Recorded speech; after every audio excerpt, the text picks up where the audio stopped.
Assalamualaikum warahmatullahi wabarakatuh, Ustadz. Waalaikumsalam warahmatullahi wabarakatuh. Ini ada pertanyaan dari Instagram yang masuk dari Imronaatus 14. Ustadz nyuwun tips supaya lebih mudah ikhlas, Ustadz.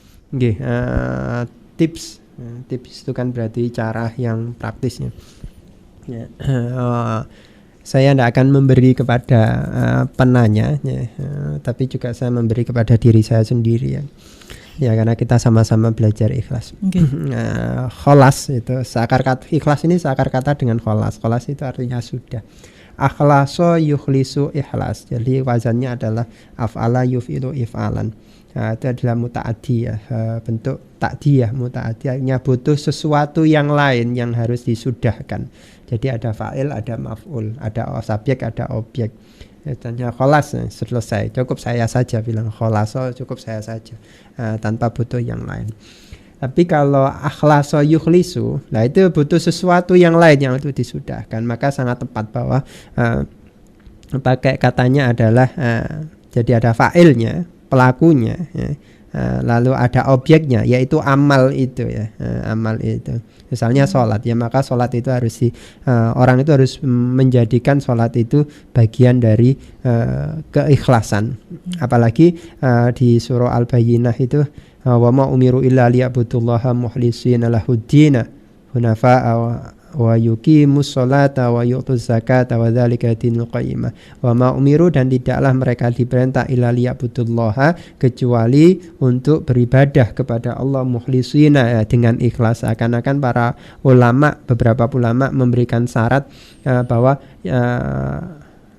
takunul ibadah makbulah illa bil ikhlas, bahwa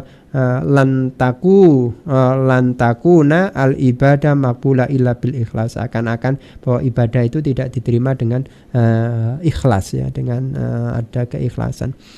Maka betul bahwa ikhlas itu harus diusahakan ya, ikhlas itu harus diusahakan karena dia bentuk mutaati.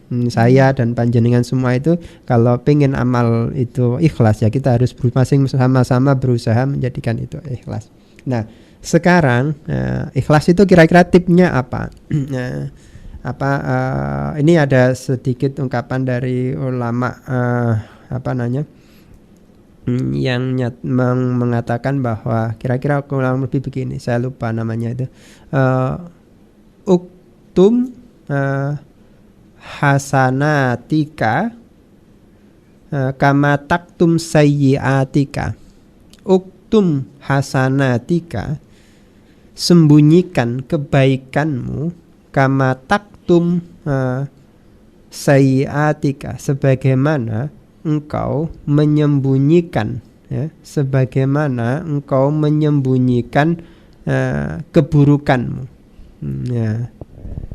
Oh, ini namanya Abu Hazim al-Madini. Jadi uktum hasanatika kama taktum sayyiatika, sembunyikan kebaikanmu sebagaimana engkau menyembunyikan keburukanmu. Lah kita berbuat buruk itu kan mesti ndelik-ndelik ya, agar tidak diketahui orang, kecuali orang yang sudah tidak punya iman ya, atau tidak punya urat kemaluan ya, tidak punya urat malu.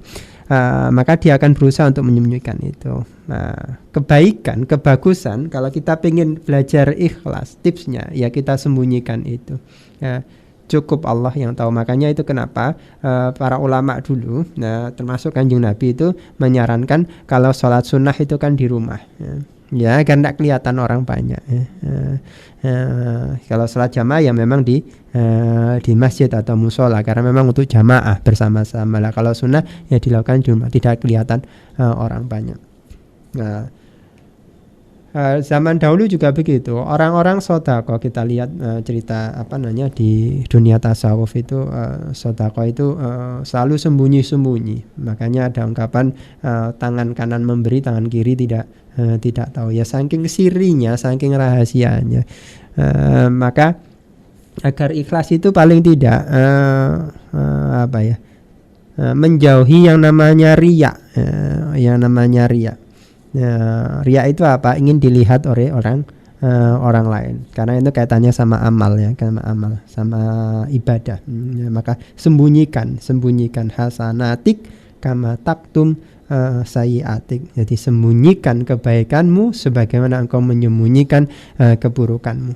Lah bagaimana kok nanti ada orang yang berbuat baik lalu diupload dan seterusnya, ini ngaji juga ditaruh YouTube katanya suruh hasanatik ya. Uktum hasanatik. Lah ini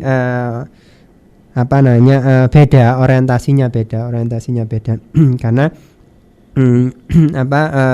tujuannya adalah memberi, karena yang di radio ini, yang di YouTube kan itu tujuannya adalah memberi pengetahuan kepada orang lain, sementara belajar ikhlas, karena ini tadi pertanyaannya tips ya, belajar ikhlas sama-sama ya, uktum hasanatik, menyembunyikan kebaikan ya, menyembunyikan kebaikan seperti kita menyembunyikan keburukan kita. Adakah di antara kita yang ingin aibnya diketahui oleh orang lain?